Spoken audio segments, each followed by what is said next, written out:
bituma reka sabe umwarimu abanze atangure n'amajambo miranda ya Qur'ani kugira cyo tubandanya ubu bintu bimeze neza.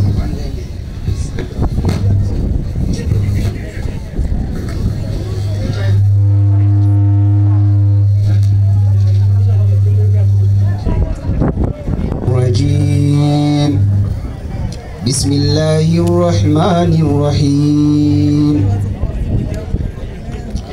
قل يا أيها الكافرون قل يا أيها الكافرون لا أعبد ما تعبدون ولا أنتم عابدون ما أعبد ولا أنا عابد ما عبدتم ولا أنتم عابدون ما أعبد لكم دينكم ولي دين. صدق الله العظيم. abandi bicaye hariya rero yavuze ko jambo miranda ya Qur'ani tugejeje kumviriza lakum dinukum waliya din kabisa. Dufise dini yacu, bafise dini yabo, bafise ibyo basenga, natwe dufise ibyo dusenga. la abudu ma ta'budun kabisa. twe turafise dusenga nabo barafise abo basenga. Yego ni kuvuga iki rero, reka badukurire imodoka cyo tuzanicirwa twisunze igitabo cy'Abaroma rimwe kugera kuri 18 kugera ku 32. Abakristo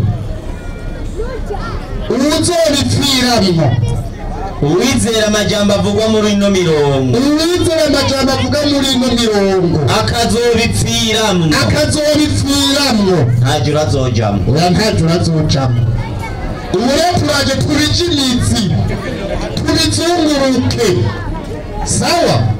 tubirabe kabisa, tuvyimbe mu mitsi, tuvyimbe mugabo mwarimu. hari radiyo itaza gukora ngaha, iradiyo yego yayisibije yayindi itagira antene. hariho radiyo munwa volume matwi, radiyo mushatsi, antene mushatsi, ni radiyo munwa. iyo radiyo ntikora haka, volume matwi, yego mapire bwonko, yego antene mushatsi, antene mushatsi, iyo ntikora ngaha. shaka nari guhera hariya mugomberi aha, urahawe ikaze.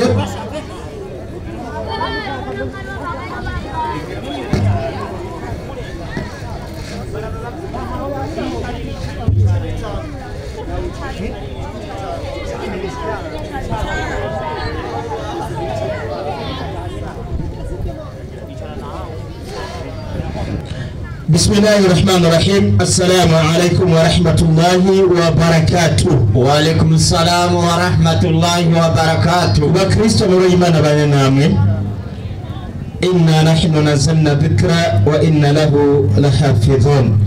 ثم صلاة والسلام على أشرف سيدنا محمد صلى الله عليه وسلم وعلى آله وأصحابه.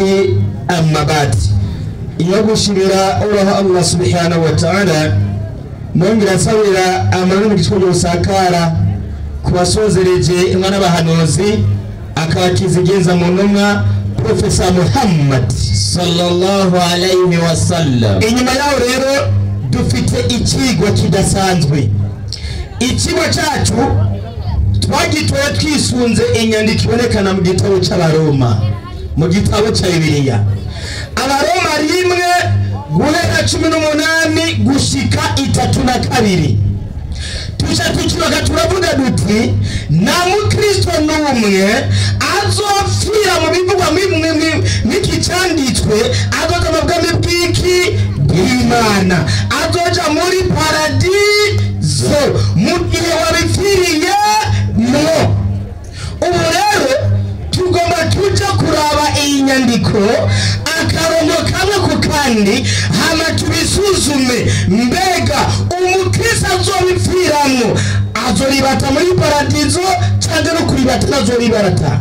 ubwo rero Papa Pastor Meringa jewe inje mu mwarimu namwe muze kuza ngaha mu mwarimu hama duheze dusuzume turabe mbega umwarimu ku ruhande rw'abayisilamu ariko ayobora abantu baje mu ijuru mbega umwarimu ku ruhande rw'abakristo ariko ayobora abantu mu nyigisho baje mu ijuru cyangwa ariko arabataka za mwarimu soma icyanditswe inyandikira giti safi ukugabitanya kw'abo mu isi umutwe w'ijambo tite uvuga ni ukugabitanya kw'abari mu isi ukugabitanya ukugarariza ugucumura ugukora ibyaha soma 18 inyandikira giti ndiyo uburake bw'Imana bwarahishuwe buvuye mu ijuru ati uburake bw'Imana bwarahishuwe buvuye mu ijuru kubera iki bwahishuwe ni ukubera ukugabitanya kw'abari mu isi ndiyo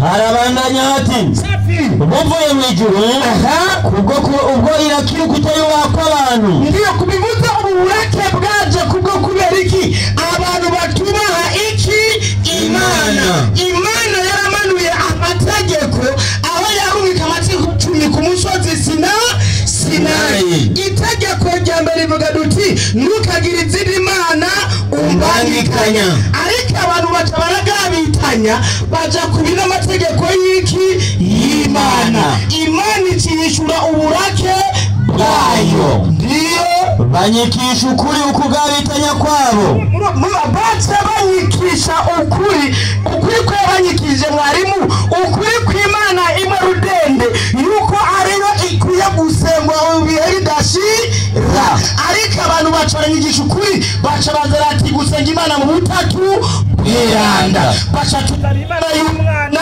n'Imana mutima mwiranda ukuri kuragize iki barakunyikije ndiyo kuko ivyo umuntu yomenya vy'Imana vyerekanwa muri bo ndiyo Imana ari ibiberetse kwari kabisa kuko ibitaboneka vyayo nivyo bushobozi bwayo budashira no mu mana bwayo ati ukutabonekana kw'Imana nibwo bushobozi bwayo n'ubumana bwayo ariko bibonwa neza uhereye ku kuremwa kw'isi ariko kugira ngo utahure yuko Imana iriho kandi arimwe rudende banza kwanza uhere mu by'Imana yaremye wanashimurabe ukuri Imana izana umutaga igakura umutaga ikazana iki ijoro ndiyo bimenyekanishwa n'ivyo yaremye hafi kugira ngo ntibaze bagira ico bireguza kugira ngo ntihaze hagira ico mwireguza tahura Imana kuberanye ibikoko irema abantu irema inzuzi ibiyaga irema imisozi n'ibiyaya kugira ngo dutahure Imana mu byo yaremye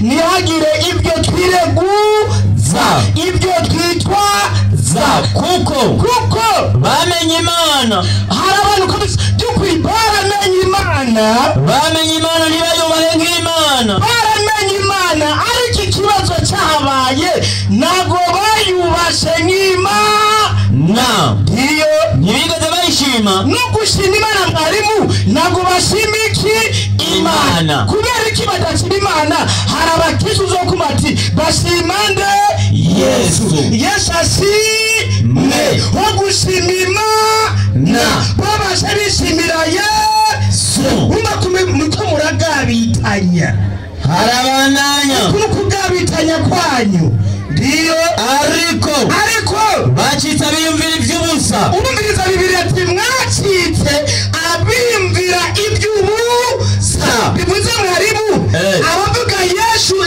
ashimwe biyumvira iby'ubusa abakristo mumviriza ukugabitanya kwanyu ivyo vyiyumviro vyabo ni iby'ubusa ibyo ni iby'ubusa ni zero ndiyo shima Yesu ndiyo ariko imitima yabo yimbura bwenge icura umwiza urumva Bibiliya bivuze abashima Yesu badashima Imana ngo bafise imitima yimbura bwe ariko abafise imitima y'ubwenge bashima nde Imana ariko abafise imitima yimbura bwenge ishima nde Yesu uko niko kugabitanya kwayo harabandanya abo rero bashima Yesu biyise abanyabwenge bacika ibipfu niyo mpamvu navuze ni jewe nje ngaha nka mwarimu ku ruhande rw'Abayisilamu hama haza mwarimu ku ruhande rw'Abakristo turaba ati biyise abanyabwenge bacika ibipfu. turaza kuraba rero hagati jewe mwarimu w'urukundo rw'Abisilamu na mwarimu ku ruhande rw'Abakristo, mbega umunyabwenge w'igipfu ni nde? Yesu ati tuzongera kubyo bama burya tuzokibonera ngaha nyene aha nyene ndiyo bize abanyabwenge bacika ibipfu. safi Icyubahiro cy'Imana idapfa. icyubahiro cy'Imana idapfa baragikaba. kwanza uhagarare. Bibiliya ati icyubahiro cy'Imana idapfa baragira iki? baragikaba. yangu ino munsi Abakristo basenga nde? Yesu. kandi bavuga ko Yesu yapfuye yamaze kuzira iminsi ngahe? 3. bivuze bace bagikaba basenga nde? Yesu. wo gusenga nde? Imana. ino munsi Abakristo basenga umuzuka. Erega baravyumvise. basenga umuzimu. Ndagusenga wowe Yesu w'Imana yanje. ho gusenga Imana idapfa basenga ijya yapfuye yamaze iminsi 3 ikuzimu. bebwe muragowe uku ni ukugabitanya kw'abari mw'isi. ndiyo icyubahiro cy'Imana idapfa baragikaba ngo basenga ibishushanyo safi bisa n'umuntu apfa. ndiyo we urabona umuntu agenda gusenga umusaraba mwarimu basenga ibishushanyo bisa n'umuntu apfa. ino munsi ugasanga umuntu yize afise za diplome w'umunyabwenge agaca agera ku gishushanyo cya Bikira Mariya ari profeseri ngo Mariya mweranda nyina w'Imana. dusabire twebwe utari umwononyi ntabwo wagera ku gishushanyo cya Bikira Mariya kiretse umwono kandi w'imburabwe kuko umunyabwenge niyo bikora. hariho abandi mwarimu nabonye baca agenda ahantu hari umusaraba mu mayira abiri ngo ibicumuro byanjye nibyo byakwishe. kandi n'igihe mwarimu cyangwa imbere nko kwiyagiriza ibicumuro byanjye nibyo byakwishe ariko arabwira urubaho. ariko abwira iki? urubaho. kandi n'umunyabwenge yize kumbe n'imburabwe nubwo bita abanyabwe uza kubwira urubaho na rusoro. harabandanya safi n'ivy'ibiguruka n'ivy'ibigenza amaguru n'ivy'ibikwega inda hasi n'ivy'ibigenza amaguru ane. nico catumye Imana ibaheba. bivuze aba basenga Yesu bakajujuta Bikira Mariya bagashima Yesu ho gushima inda gushima Imana ngo abo nico cyatumye Imana ibaheba.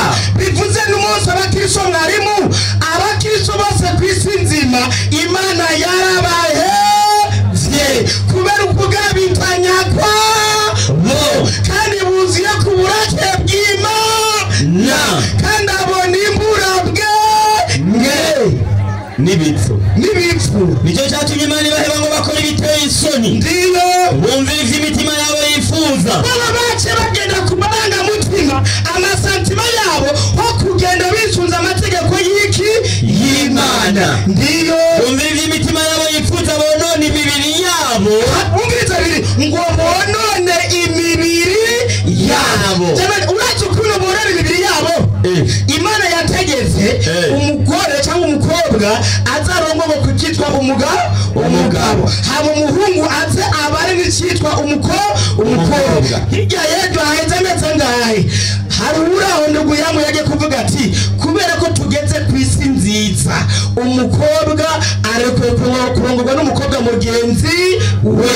Korodina akarongorwa na Nadiya. Gasupara akaja kubana na Matiyasi. bose basanga ibitsina uku mukonona imibiri yabo. kuno bwononyi harabandanya. ndiyo kuko kuri kw'Imana bagukavye ibinyoma mwaramaze mu gukaba ibinyoma bagasenga bagakorera icaremwe bakakirutisha iyakiremye. hagarara mbega iki caremwe basenga ni icahe? tucerekane ino munsi basenga nde?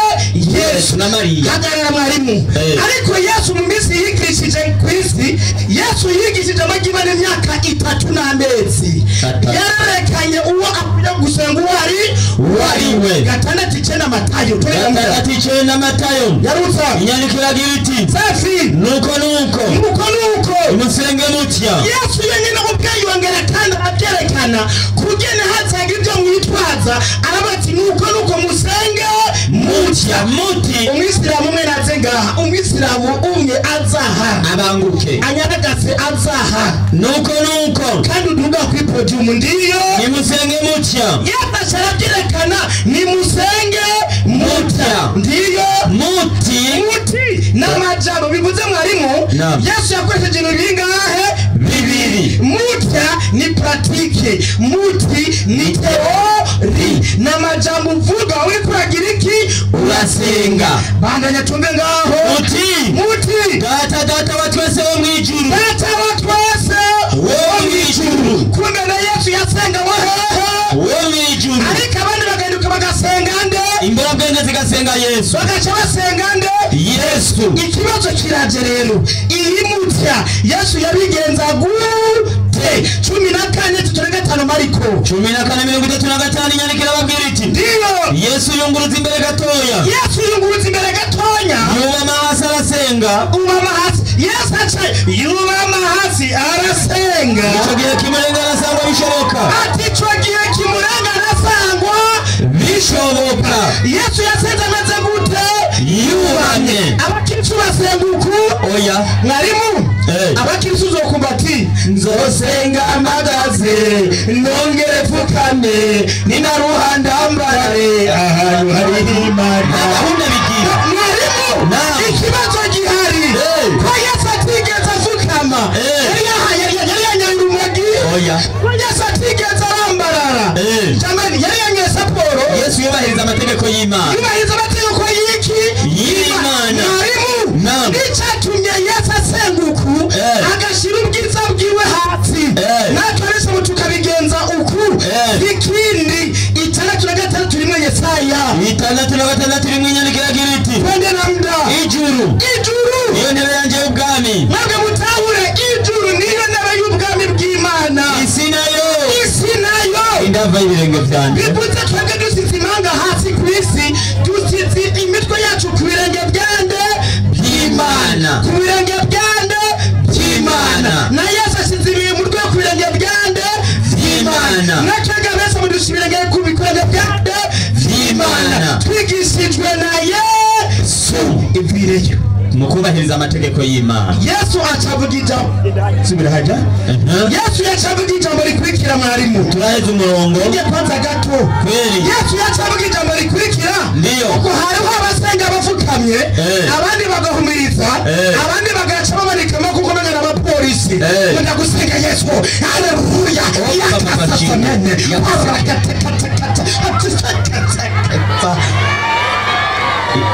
mwarimu ndiyo ibi Yesu nabwo yigeze akora kweli. kubera igihe yigeze akora mwarimu.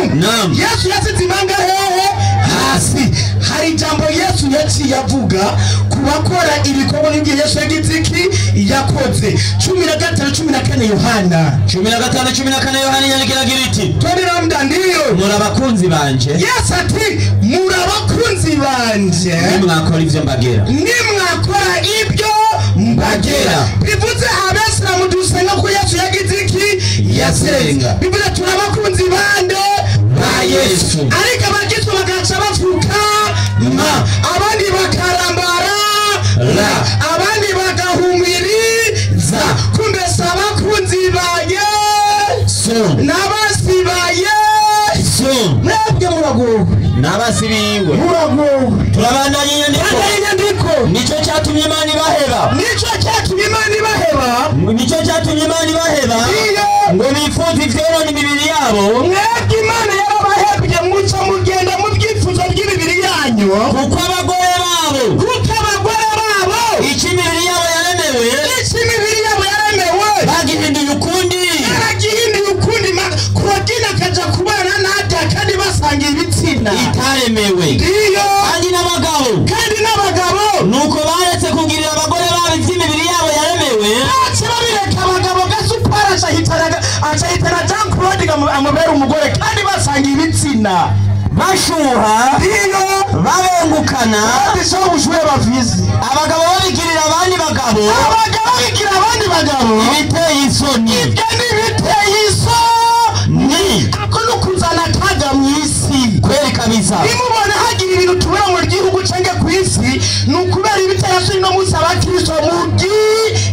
no kugabitanya mukora kandi mu mibiri yabo bahabwa ingero zikwiranye n'ubuzima ndiyo bahabwa ingero zikwiranye n'ubuzima ndiyo kandi nuko base kumenya Imana nuko mwase kumenya Imana mu mitima yabo yanyu Imana yibayo yicarayo niko Imana yabahevye nuko Imana yabahebye bagira imitima yakahebwe mwebwe mufise imitima yakahebwe bakora ibitabereye mwebwe mukora ibitabereye muzuye kugabitanya kose kandi muzuye kugabitanya gukwiye no kugira nabi ndiyo kwifuza ndiyo urwango rw'ubusa kandi urwango murabise ntacyo mwararubonye muzuye n'igono ndiyo ubwicanyi ndiyo gutongana ndiyo n'ubugunge ndiyo no kwitamba ku mivyimba ndiyo n'abanegura mu nyongo n'abadagoreranira mu myongorerano tugeze tura kabiri n'abavuga abandi nabi n'abanki Imana bakubati ngo bajye ngo baratakaye ngo bajya barazimiye n'abatukana n'abibona n'abirarira ndiyo n'abigenera ibibi ndiyo n'abatumvira abavyeyi ndiyo n'ibipfu bava mu isezerano n'abatisezerano ry'Imana amategeko y'Imana n'abadakundana n'abagore n'abagabo ndiyo n'imburakigongwe abo naho bamenye urubanza Imana ica abo nubwo bamenye urubanza Imana ica yuko bakora ibisa bityo mwumvise kwa dona kwenda ibindi bikiri mu nyuma bakwiye gupfa abo bakwiye gupfa ntibabikora gusa abo ntibabikora gusa ariko batako bagashima n'ababikora n'ababikora kugira ngo babahe ikigira cumi kandi ko barakora ibiteye isoni kandi bagakora ukugabitanya kwande kumana bivuze ngo abakizo bose bazopfira muri ibi nabwami bw'ijuru bazogira iki bazojamwo ariko niwahindukira ukagukomeza bagiye amatsiko y'Imana ukayashira ibikorwa byawe uzoja hehe mw'ijuru kubera Yesu hari ijambo yavuze Kane 17 Matayo y'ubutumwa bwiza bwanditswe na Matayo nimwihane agira iti rero ubwo Yesu atangura kuvuga ati mwihane kuko ubwami bw'Imana buri hafi bivuze nimwihane mugahindukira muzoja hehe mw'ijuru nimwaguma mugabitanya muzoja mu gikoni. Naam, salamu alaykum wa rahmatullahi wa barakatuh. Wa alaykum salam wa rahmatullahi wa barakatuh. Mukuri kw'Imana twasomye ntituraje no muri Qur'an. Oya. Turacari muri Bibiliya. Naho nyene mu murongo gusa. Naho nyene mu mirongo ya Bibiliya. No mu cigwa gusa. Hallelujah. Kiriyo mikrofone hiyo muyizane ngaha. Hanyuma numva bicagagurika sinzi ko ari amarezo cyangwa ari amabateri. Sawa. Hallelujah. Aba bantu bamaze imyaka myinshi bakora ibikorane byabo nyene nkenuko bakavuga kana ya majambo nyene. Twavuze ati ndukubasonga mpaka. Mpaka tubishire ku mugaragaro. Nyakuba wa Joshua ngira wabakurikiranye neza ikigo wagikurikirana uko bagitwaye. Ndukubasonga ko mpaka.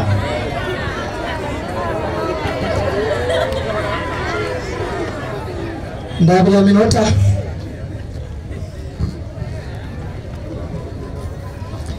Yesu nashimwe cyane. Amen. Hallelujah. Badashimye umwigisha avuye ngaha kuko ikigwa mu by'ukuri yagitwaye ko gitahura. Ikigwa mbere ijambo ry'umutwe ryavuga ngo wewe twisunza Abaroma igice cya mbere kuva ku murongo wa 18 gushika ku murongo wa 32 ngo umukristo azopfira muri ibi bintu ngo umuntu azogira gute ntazoja mw'ijuru. Mbanzana mukure ku nzira yigishije atahura koko ariko ndagira ngo ndakubwire Pawulo wajyana ariko arabwira abakristo mbega ariko arabwira abande turaza kuraba neza baribo basome ijambo ry'umutwe yasomye ukugabitanya kwabo mw'isi. Pawulo ariko arabwira abo mw'isi cyane abo mw'isi abo mw'isi yabwira bari hehe ukugabitanya kwabo mw'isi abayibaza ngo mbega abakristo mwebwe muri mw'isi ni muri mw'isi. Yohana 17:9 twaburi turi mw'isi zari vyanditswe. Yohana 17:9 muratwitiranya mwebwe ndabasabira sinsabira bisi Yesu bonasabira bisi ariko sabira abo wampaye Yesu asabira abo yagize gute wampaye kuvuga hari imigwi ibiri hari abo Yesu ariko asabira yahawe ariko hariho n'abisi ariko ndaza kuraba neza abakristo koko turabisi ntiturabisi genda ku murongo wa 16 ego era ku 14 aravuga ngo iki nabahaye ijambo ryawe kandi abisi barabanka kandi abisi bagize gute barabanka abisi bagize gute barabanka hepfo kuko atarabisi twebwe turabaki kuko atarabisi kuko atarabahehe mwisi bandanya kuko nanje naruwisi na Yesu suwisi manuka singusaba ngo bakure mwisi singusaba ngo bakristo bakure mwisi ariko ngo barinde wamubi ariko barinde wamubi komeza gushaka ku 17 sabisi baba basabahe sabisi bandanya nanje naruwisi ukaza taruwahe mubisi bandanya ubeze mukuri ijambo ryawe ni kuri kiba cyaheze Yesu ashimwe cyane amen abakristo ngo sabisi kuko neza taruwisi Paulo nawe ariko abwira ngo ukugabitanya ko bahehe mwisi reka ndabagarukire rero abantu baziko bakurikiye Yesu amaboko hejuru abamukurikiye bababisi manura amanuti ashagira uko abatakurikiye Yesu bakaba ari amaboko hejuru Yesu nashimwe cyane ikigwa cyaheze n'icyaheze cyarangiye bagenda basimagurika n'imibiri yabo reka ndagutunganya ari ndakuringaniza haleluya acaba twebwe nitwe tubikora ko dushima Yesu ntituraja kure nawe kuko ngo suwisi kuko nazo tutarabisi abikorosayi 3:17 abakorosayi 3 zali vyanditswe 17 leta mandiko haravuga ngo iki kandi to muzokora cyose ego majambo no mubikorwa bandanya muhore mubikora byose mu izina ry'umwami Yesu tukora mu izina ryande ry'umwami Yesu tukana Yesu ashima tugashima Yesu ni Imana yabivuze siyo yabivuze none uzogwara hehe haleluya Mukasuzume neza mbega Qur'ani ya testari yo gupima imitwe y'abayisilamu wewe mbako Yesu apfa gushimwa ntavyo wemezwa Qur'ani 19:19 hata nivyanditswe Qur'ani 19:19 leta mandiko 19:19 haravuga ngo iki malaika akasema malaika avuga ngo iki hakika ati mu vyukuri mimi ni mjumbe wa Mola wako ujani nyuma y'Imana yawe ili nikupe mwana ngo ndaguha umwana mtakatifu umwana mwera Yesu ni mwera nitwabushima dushimye umwera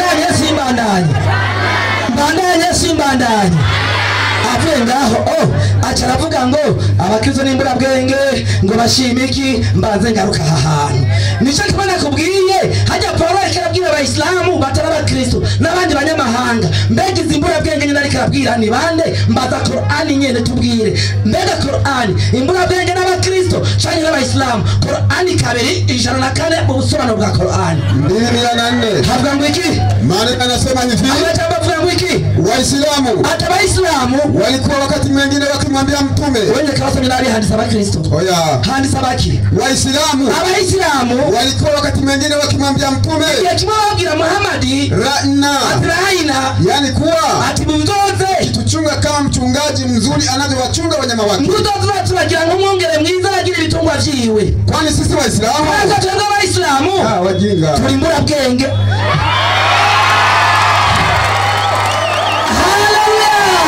Amen. Hallelujah. Amen. Yuko Paulo alikabwira imbura bwenge nizi dusanga muri Qur'ani kuko abayisilamu n'abisi abakristo sabisi nico gituma abisi arizo mbura bwenge arikaragira gute yariko aravuga hallelujah. Amen. Ahubwo ndabafitiye inkuru nziza ibintu nimutabivamo vyanditse mu Baroma mwebwe abisi kihono muzumva ku matangazo ijuru ego ijuru yumva ku amatangazo Yesu ashimwe cyane ariko reka nibandanirize uze kuza ngaho tubwire aho basomye bakristo hajya ahantu ngoje niko ndakwereka neza ibihamya ko Paulo yavuga bisi abakristo bakaba tarabisi reka ngaho muranyitiranya Yesu ashimwe cyane reka nibandanirize avuye aho acaragenda ngo basenga Yesu ngo basenga Yesu ngo kandi yarapfuye ngo yaragize gute je ndiko ndabura Yesu usomye Yohana Yesu avuga ngo dore muhorandi muzima ibihe bidashira Yesu zikavuga ariko rero je navuze ko hajya ahantu Paulo yari kavuga bisi ari abayisilamu mbega abayisilamu murasenga bapfuye nta musenga Qur'an 6:41 ubusobanuro narimo kandi turashimye bamaze gutahura ko Yesu yapfuye aratsuka ndashimye ko batahura ibyo bintu yarapfuye aratsuka ikibazo ngo nuko tumusenga kandi yarapfuye aratsuka 6:41 aravuga ngo iki 6:41 aravuga ngo haya kubiri sita 40 kana kidogo havuga ngo iki haya ibi yanaonyesha kwa makafiri wa zama hizo kenda buke ibi bintu Hamidu amaze kwigishiriza ngaha ngo birerekana neza Qur'an nikitubwiye ngo vyerekana iki yabigishije ngaha walikuwa afadhali katika itikadi yao juu ya uwezo wa Mwenyezi Mungu abapagani bakiriya gihe cha Muhammad ngo bari mitende mu kwizera Imana kubera iki kuliko Waislamu wa zama hizi wanaomba mizimu ngo abapagani bakiriya gihe basumba Abayisilamu biki gihe kweko basenga iki imizimu n'abapfuye sabapfuye abazamu basenga iki abapfuye bandanya n'amakaburi bagasenga niki nimva bandanya n'ibisigo n'ibindi bitandukanye nico gituma Paulo yari karavuga yabwira abanyamahanga b'Abayisilamu mugapfira muri byo gusenga imizimu nimva murahona sinabahesha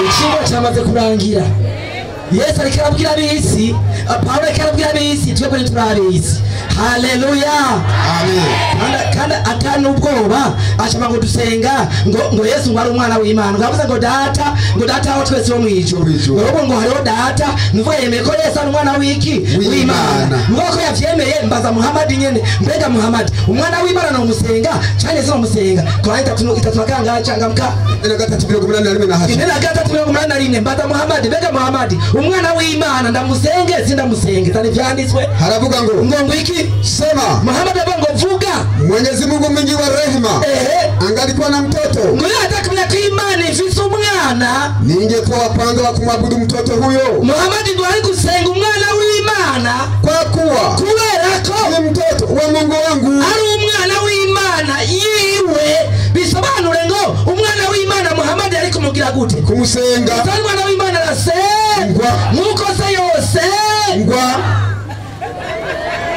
haleluya amen acharabandanya acava muri cyo gituma Imana yabahevye zaho yavuze nivyo abo bantu nyene Imana yabaze kubaheba mbega yabahevye gute Qur'an 10:2 Qur'an 10:2 avuga ngo iki 10:2 Imana yamaze kubaheba mutabivuye Imana yabahevye Qur'an 10:2 Qur'an 10:2 Sani vyanditswe 10:2 maneno yanasema leta maandiko basi nuko rero wanangoja jingine mwibaza bari kindi kintu murindiriye ila kuwajia mfano wa siku za adhabu zilizopita watu waliopita kabla yao kama murindiriye iminsi y'ibihano byashikemo hambere yanyu sema basi nuko rero Muhammad babwira Abayisilamu ngojeni nuko ni murindiriye mimi pia ni pamoja nanyi katika wanaongojea je Muhammad ndi kumwe namwe mwarindiriye iminsi y'ibihano Muhammad arindi ibihano hamwe n'Abayisilamu Imana yamaze kubaheba Imana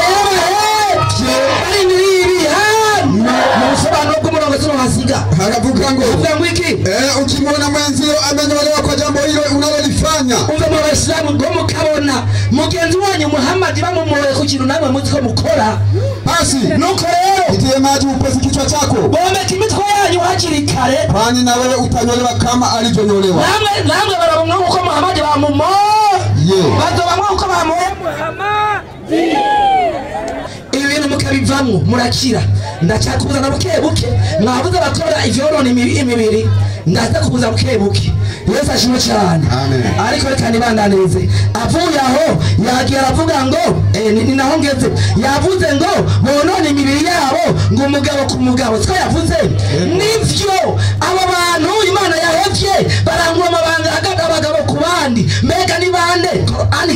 21 Qur'ani kane 21 havuga ngo iki kana 21 haravuga hameze havuga ngo iki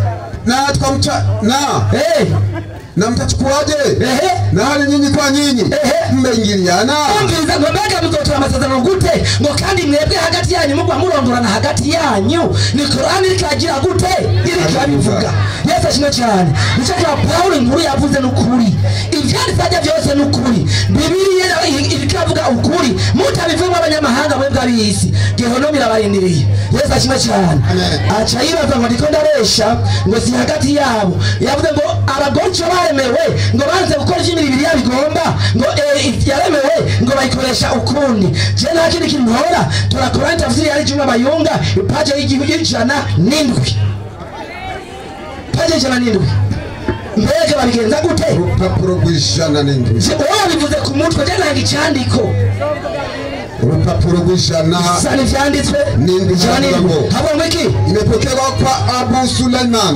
ni nkuru yake kwa Abu Sulaiman Al-Jaljanin yavuze mwiki akisema yavuze mwiki inkuru za Malik bin Anas kuhusu baje witwa Anas mwene Malik ivyerekeye iki kuhusu kumwingilia mkewe katika tupu ya nyuma kurangura amabanga yabubatse n'umudamu ariko aha imbere ukaheba ukigira inyuma bandanya akajipiga kiswali na kusema acha ifika mutwa chavuga ngo iki ati ya sasa hivi atubunye n'ubu inatoka kukoga kwa ajili ya hiyo mwe koga kwa komeje gukora ivyo nyene uwo ya mu Islam kurangura amabanga inyuma no kuvuga barati Imana yarengera kuba bikoresha uko ndi Paulo yavuze muri mutabiva mukabipfiramo Gehonomi irabarindiriye ariko ubu muracyaha Jene hangi vyanditswe simvuga ku mutwe Yesu ashimwe cyane ariko baita mushimira uyu mwigisha ivyo yavuze yarubamye yaragize gute yasomye mu gitabo cyitwa ngo iki Bibiliya no mu gitabo cy'abakristo sho nega hemwe banzo habikaho abo banzo habike ndaza kuhaza bukebuke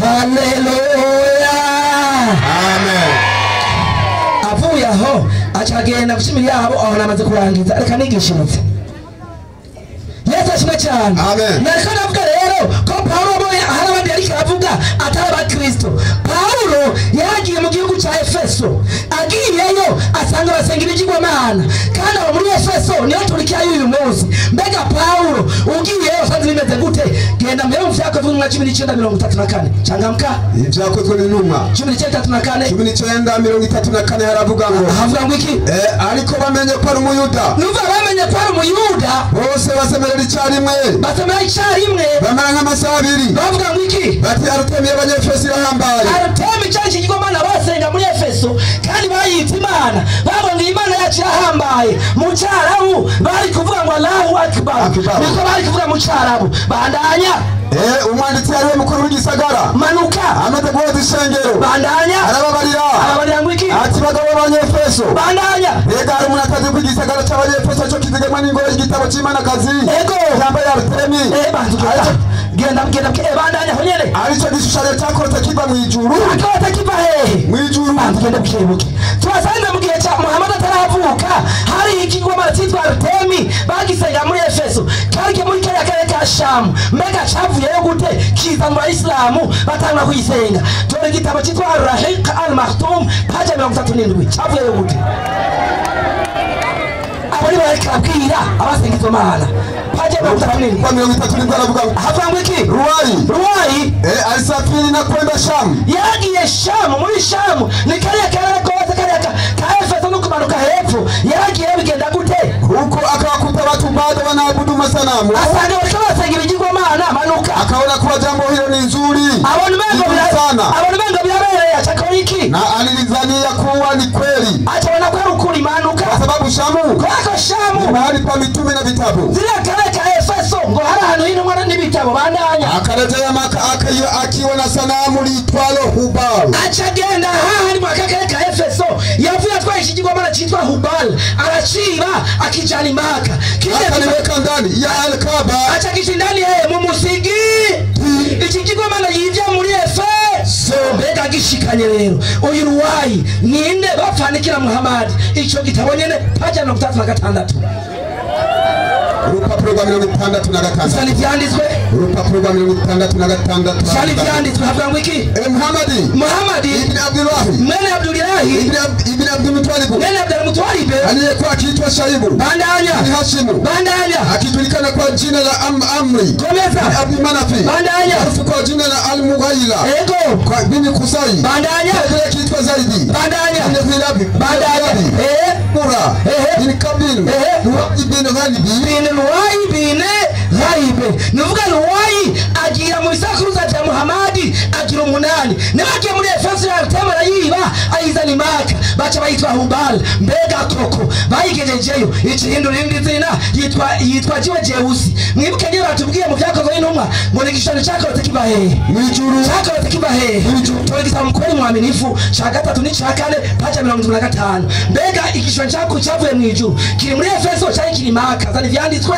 paja 75 havuga ngo iki hadisi ya majani 920 navuga ngo iki jiwe Jeusi ibuye ry'abarimaka ni katika mawe ya peponi ni mabuye ya mwijuru na hapana katika ardhi na kiba cha muisi kitu kingine kilichotoka peponi isipokuwa hilo jiwe ndio wili ryakoretse riva hehe mwijuru ryakoretse riva hehe mwijuru muri Efeso batiyanga Rutemi yavuye hehe mwijuru yavuye hehe mwijuru ishahida no witwa Luwari ayizanima bega koko yo bari amana basenga siyo ico gitabo nyene ihadisi amajana 930 ico nyene hadisi amajana 930 havuga ngo iki haravuga ngo iki jiwe Jeusi ibuye ry'irabura ni kuume kulia ya Mwenyezi Mungu katika ardhi nukoko kukujo kuri imana yacu kuri mwisi basi nuko rero atakayeligusa uzokara kuri iryo buye ry'irabura basi kafungamana na Mwenyezi Mungu azomenya ko yaramukanije ni imana yiwe buye ry'irabura ni imana ni imana ya Islamu Pawulo cyaravuga ngo musenga ibishushanyo mukabirutisha wagize gute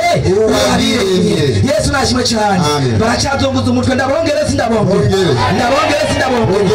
ega wavavu Qur'ani 17 inani na chandamka Qur'ani namaze kwashika havuga ngo iki Qur'ani indwi 180 indwi 180 indwi 180 havuga ngo iki haravuga ngo iki ego na katika wale utukufu wa majina Mungu ngo n'abantu bishi cyubahiro c'Imana kandi bagenda bukebuke kare mu handi mu Roma havuga ngo icyubahiro c'Imana idapfa ngo bagikaba bagibishanyo bipfa somusura bawo nyene handitse na katika wale utakatifu wa majina ya Mwenyezi Mungu abantu bishi cyubahiro c'amazina y'Imana ni hao makoreshi na warabu wenzi wao n'abakuraishi Muhammad yavukamo n'abara bagenzi babo manuka hepfo waliokuwa wakiabudu masanamu na kuitakidi kuwa ni waungu wanawake hao wasenga ibigomana bakavyita ngo ni imana zingore imyatubwiye ngo bafashe ibishushanyo by'ima bipfa baba bikabicyuba cy'Imana idapfandanya ina wake zake Mwenyezi Mungu bakashaba ngo n'abagore b'Imana ko nabo watoto wake cyangwa n'abana bayo komeza walichukua jina la Mwenyezi Mungu Allah bafashe jina Allah jina ry'Imana yani Mwenyezi Mungu Imana wakampa sanamu lao la kike bacha bari icyo kigomana cy'ikigore cyitwa iki wakaliita Allah bacha bachita Allah tamanuka yani Mwenyezi Mungu mwanamke ko ari Imana y'ingore komeza wakachukua jina la Mwenyezi Mungu Al-Aziz Al-Aziz bacha bari hindurande Al-Aziz bandanya mwenye enzi yote komeza ni mwake ego ita sanamu lao la kike Al-Aziz bari haimana yabo y'ingore yitwa iki Al-Uza komeza na wakachukua jina la Mwenyezi Mungu la Al-Manan bandanya mwenye neema kubwa kabisa juu ya viumbe vyote komeza wakalita sanamu lao la kike Manata bigomana bingahe bitatu bigomana bingahe ivyo no munsi kumusikizi n'ibiri ndani baki babishira hejuru uzosanga hari ukwezi n'inyenyeri n'izuba ivyo byose byabigomana vya mutabivuyemo mutabihevye geonomi nabaki mukabiheba ubwo nibwo namara gucamo bamese bamihumugisha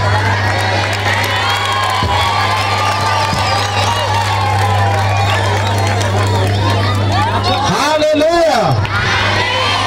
Twavuze ngo tuzobasongako